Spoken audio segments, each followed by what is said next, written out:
Hi, my name is Erica Tiffany. I'm here with Southern Trees Film Group's Gabriel Hart. Now, Gabriel, tell us a little bit about this film. Well, the film is called Babyboy, Don't Get Your Haircut at the Last Dragon Barbershop this Friday. Can we say that again real slow? It's called Babyboy, Don't Get Your Haircut at the Last Dragon Barbershop this Friday. Well, pretty much it speaks for itself, man. It's self-explanatory. It's a derivative of the Wayne brothers.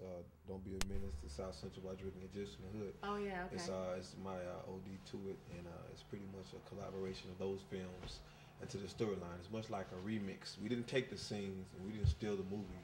What we did was we pretty much remixed it like a DJ would do the music. We took the same beat, but we added different lyrics to it. You know, so the beat of the scenes are the exact same. Some of the characters and the characteristics of the scenes are the same, but the lyrics of the storyline is different. So we remixed the movie. Speaking of characters, you had a very large cast. About how many people did you have in this movie? 1, 2, 3, 4, 5, 6, 7, 8, 9 principal characters. 10 principal characters. And how many extras or alternates? Hundreds? No, actually, with you guys in it, it was about total 20 people. 20 people? That had speaking roles and were significant to the plot of the movie. 20 people. Now, how was it working with a cast of 20 different people? It's very difficult. You know, you have 20 different egos, 20 different personalities, 20 different demands, 20 different trailers that they didn't get. 20 different list of foods that everybody want. Right. Now, you had comedians in this, you had radio personalities, you had artists in here who did cameos. I mean, your spectrum for cast went far and wide. I mean, you even had homeless people to some degree who were actually in this movie, correct? Right, yeah, me being one of them. We'll get to that, definitely. We got, we definitely, I pulled on my resources. Atlanta has a lot of resources that are untapped, so being independent, it speaks for itself, man. It's self-explanatory. It's a derivative of the Wayne brothers. Don't be a menace to South Central while drinking a juice in the hood. Oh yeah, okay. It's my OD to it, and it's pretty much a collaboration of those films into the storyline. It's much like a remix. We didn't take the scenes and we didn't steal the movie. What we did was we pretty much remixed it like a DJ would do the music. We took the same beat, but we added different lyrics to it. You know, so the beat of the scenes are the exact same. Some of the characters and the characteristics of the scenes are the same, but the lyrics of the storyline is different. People. Now, how was it working with a cast of 20 different people? It's very difficult. You know, you have 20 different egos, 20 different personalities, 20 different demands, 20 different trailers that they didn't get. 20 different list of foods that everybody want. Right. Now, you had comedians in this, you had radio personalities, you had artists in here who did cameos. I mean, your spectrum for cast went far and wide. I mean, you even had homeless people to some degree who were actually in this movie, correct? Right, yeah. Me being one of them, on my resources, Atlanta has a lot of resources that are untapped. So being independent in independent film, that's the essence of being independent is, producing what you need based on what you have provided, using what you have. And a lot of people look at things, and if it ain't shiny, if it ain't big, then they don't use it. So I do the opposite of that, and that's why I finished the film, and most people don't even finish their films because they're too arrogant to ask for help. Where it's there to be helped. Homeless people are homeless. What the hell? I mean, they can't lift up a light or stop traffic or lay in traffic. So definitely you can stop traffic for me. Now, speaking of locations, tell me about some of the locations. I mean, this was shot off of Ralph David Abernathy. I mean, you had scenes that were shot off of Staten Street. I mean, you kind of used anything and everything. Yeah, with my locations, I spent a lot of time here in Atlanta, and I took what I liked about Atlanta and kind of incorporated and made Atlanta part of the character, one of the characters in the movie itself. And a lot of spots that I shot were conscious efforts to exploit the locations in the city and how close I was to history.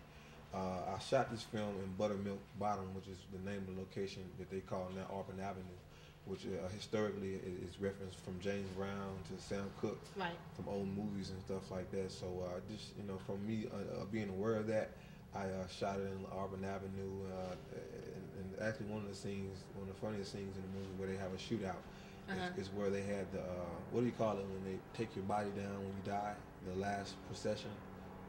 I'm not sure. Well, this is where they had Martin Luther King. They passed his body. If you look in Time magazine, we shot that scene in the exact spot one of the famous photographers shot a scene, shot a picture of Martin Luther King as he passed through one last time before he went to his gravesite. And I seen that, and I said I gotta shoot a scene there, and that's important for me to actually be there, now and not having a problem. Right. Now, speaking of that spot, I remember something about you getting a ticket for causing a fire somewhere.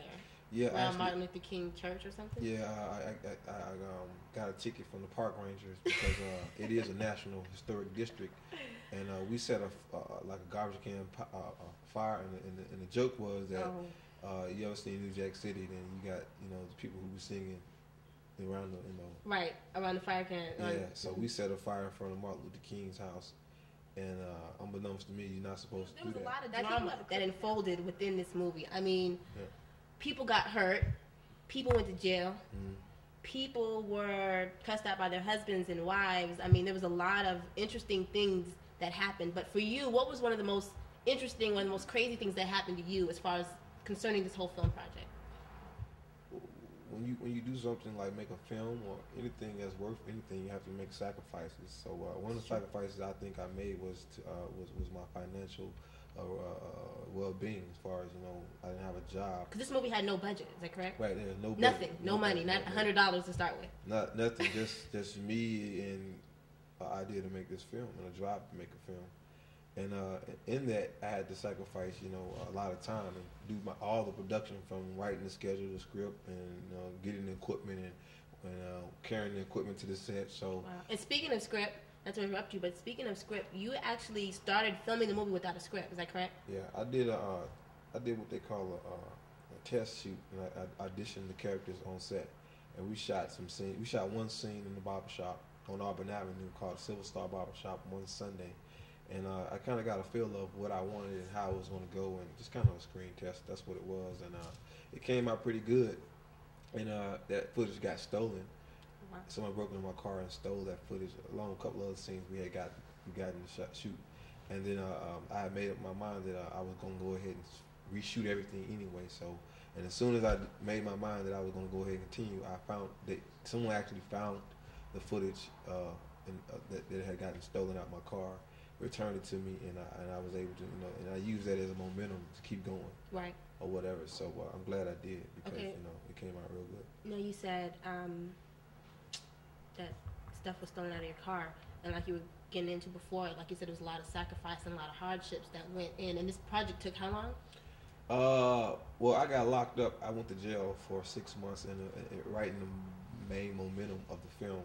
I got arrested I was going to court for some traffic violations, some habitual traffic violations that had gotten out of hand based on me, doing this film. Because this was your life, right? Like everything, nothing else was first before this. Right. This consumed me. This is what I woke up thinking about and went to sleep thinking about, and I edit as well. So I was editing the film as I went, and at the same time I was getting kicked out of house, and I was sleeping on couches and sleeping in car garages, and I would sleep on the set of the location the day before, and just kind of do my storyboard the day before I would shoot it, and then try to leave and come back like I had just got there like where everybody else.